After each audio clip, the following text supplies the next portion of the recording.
Congratulations. Thanks. What was the mentality for you, especially that 5-2 game? I think you had a couple match points, Yeah. or a few of them.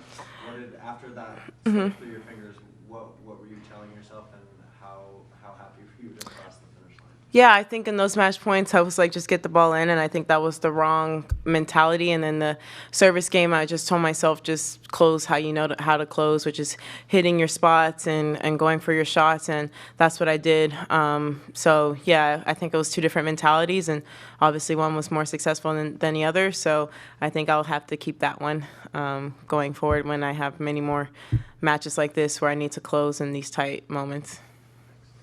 We'll get started. Coco, congratulations, your biggest title to date. Just talk us through the emotions you're feeling right now with the title. Yeah, I'm really happy with how I was able to manage this week.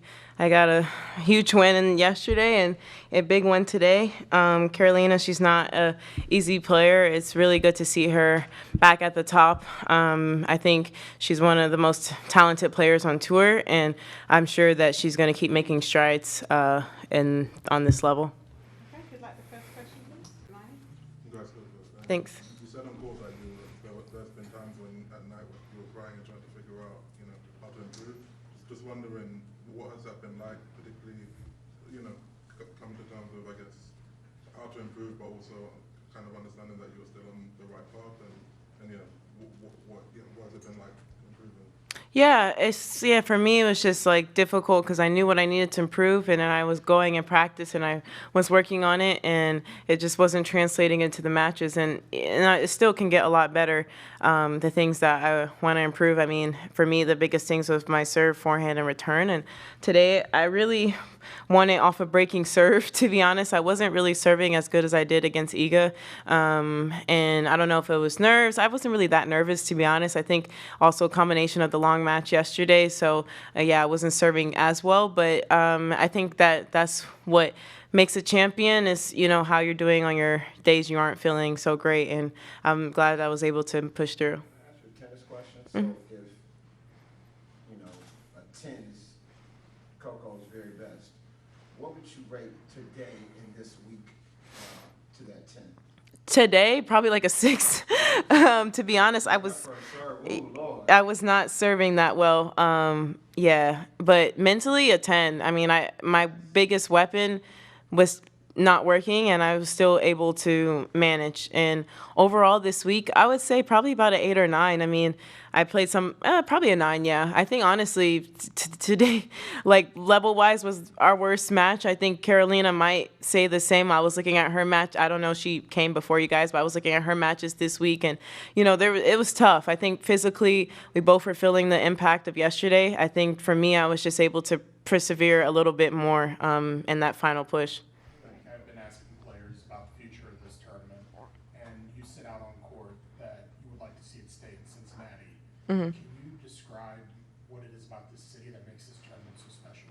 I think really the people here are really nice, and the first person I met from Ohio was actually Katie McNally, she's a native, and she's the one who taught me about the Skyline chili and all of the things, and her brother went to Ohio State, so I'm like learning things, and she was showing me around. I asked her for some nail places here, so I got my nails done, and I just really feel like this is the week where before Grand Slam where you don't want to be somewhere crazy, and I got to chill, and I think the people just make it outstanding. From the locker room staff, they've been so helpful and nice. The food, the cooks here, every day the guy was giving me like I don't know if it was a pesto or basil leaf or whatever. He was like, it was my good luck charm, and I would never eat it, but he still gave it to me, and I don't think you're supposed to eat it, but today, yeah, he even came today like out of his way to give it to me. So it's just like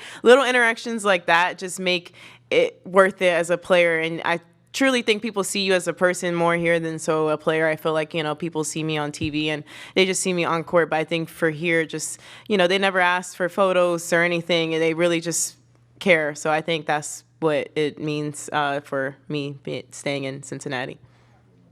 Thank you. All right, we'll go Courtney and then over there. Courtney? Coco, what makes winning, now that you've done it, winning a 1,000 difficult? Because you've obviously had the chances, and come up, but yeah, what is it about this level of tournament that's hard to win? Well, I think everybody's trying hard in this level. I mean, the Grand Slams are obviously where the people try the hardest, but obviously in this level is the next.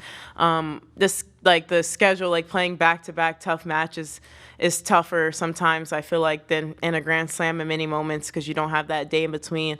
And Carolina kind of said it in her thing. She woke up and was like, ouch. And, I'm a little bit younger, so I was feeling the impact a little bit yesterday, but I think maybe because I'm younger, it was a little bit less. But yeah, that was the toughest thing mentally, is coming from that high of beating Iga yesterday and getting ready for another match. And, this week, draw-wise, I did play a lot of players ranked lower than me. So I think that was a bit of pressure because, you have to win these matches, or you should be on paper. But obviously it's not that simple when you're going into the match. I feel like, when you're playing, when you are ranked higher, they try harder against you because everybody wants that big win, and I don't blame them. I did the same too. So yeah, I think for me it's just the back-to-back matches that are the toughest on this level, and especially I'm glad I was from Florida, so the heat today wasn't nearly like I experienced in Florida. So it was hot, but not as much as in South Florida. You're not 5-1 in finals. There are some players who get to the final and then struggle to perform with the title on the line. Curious how you found like when the title's on the line, what it does to you. Yeah, I don't know. I just think about it as another match. I'm like, well, worst thing that can happen is I lose, and I try not to put too much on it. Obviously you get nervous, but at the end of the day, I try to just think about making the moment as small as possible. And today I was making it as small as possible. Literally before that 5-4 service game, I was like, just you held serve many a times. Doesn't matter if it's 1-0 or 5-4. It's pretty much just as important to hold. So that's what I was thinking about. Obviously, in the moment, is you probably would rather hold serve more at this moment than maybe at 1-0 in the first game of the match. But that's how you have to trick your mind into making you relax. I mean, you've dealt with a lot of hype and the spotlight now for 4 years plus. Now that you've got a 1,000 title, I think there'll be a lot of that heaped back on you at the US Open. What have you learned in the last few years about taking other people's expectations and making amends with them as you go into a Grand Slam? Just embracing it, but also just focusing on your lane and your path. I think the biggest thing that I've learned is that, everybody's path for you is not what's true, and it's not what's going to happen. And even the path that you want for yourself may not happen. And I believe in I believe you give it your all. That's all you can do. So I'm going to give it my all in US Open. And, if things go great, that's exciting. And if not, I go back and I work hard and I get ready for the next one. And that's kind of the mentality that you have to have. I can't control how I play. Like today, I couldn't control my serve today. But, that's the thing. I was telling myself, and literally the first point, I knew it was going to be a tough match. I was like, just accept the good with the bad. And that's what I was doing. I double faulted probably the most I did in a while.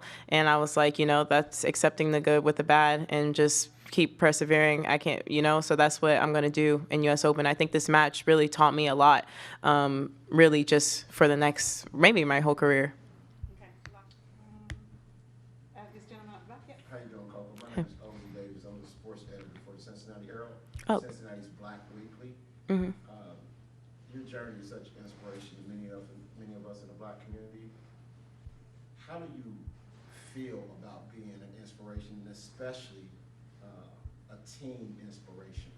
Yeah, it's something that I don't take lightly, and I think sometimes I guess it increases the pressure because I know that, this community of people and the community of people of color and Black people look up to me a lot, especially with Serena retiring. People consider me the next leader or something of tennis, and I don't really put I don't put myself in that box because Serena's the GOAT for a reason. It's greatest of all time. That's what the word means. And I'm part of all time. So I don't know if I'll be able to go as far as she did. That's the dream, but also there's a GOAT for the reason. So I think for me, it's just trying my best to be the best version of myself and being the best Coco on and off the court. And I think I try to pay attention to how I present myself and how the causes that I support off the court. Obviously, on the court, my game, I work hard. I can't control the results all the time, but I can control how I present myself, and I think that's what I try to do to help girls and boys that look like me know that they can be something in a field that there's not many of us in.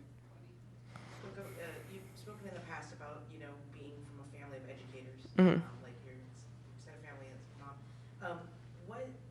What do you think that has meant to you in terms of your mentality as a tennis player? Like, because, we saw it happen at Wimbledon, we've seen your hunger to improve, but sometimes that requires a little bit of humility to acknowledge Yeah. that you need to improve. Mhm. But I'm curious if that background, being surrounded by that energy, influences you. Yeah, definitely. I think, my parents always, they still want me to do college classes. I've been pushing off. So I don't know what that's gonna what that's gonna entail. Hopefully they don't see this. I'm like, yeah, next year. It's been a year. So yeah, but no, I think for me, they always express the importance of knowledge. And I think in this world and today, you can learn so much, even not pursuing a higher education. I still 100% support people going to higher education, and I still want to do it for myself. I'm just not in the mentality to take that on yet. But yeah, I think for me as a kid, I always want to improve and get better. And even when I would write essays and I would get good grades, I was a teacher's pet, to be honest, and I would get good grades. And I always strive to be better. And I think that's kind of a social awareness. And sometimes you think you write a good essay and then you get critiqued on. So I think that just teaches me about tennis in general. You think you play a good match and maybe your coaches say that, hey, you could have did this better.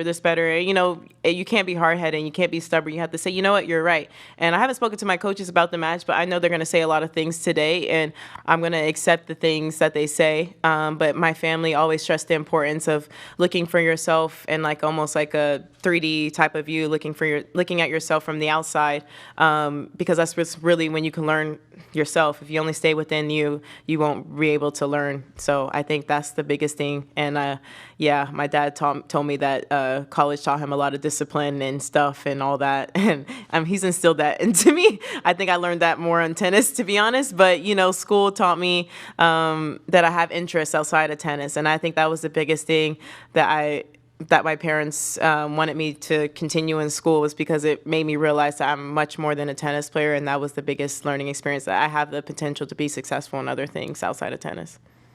All right. Thank you.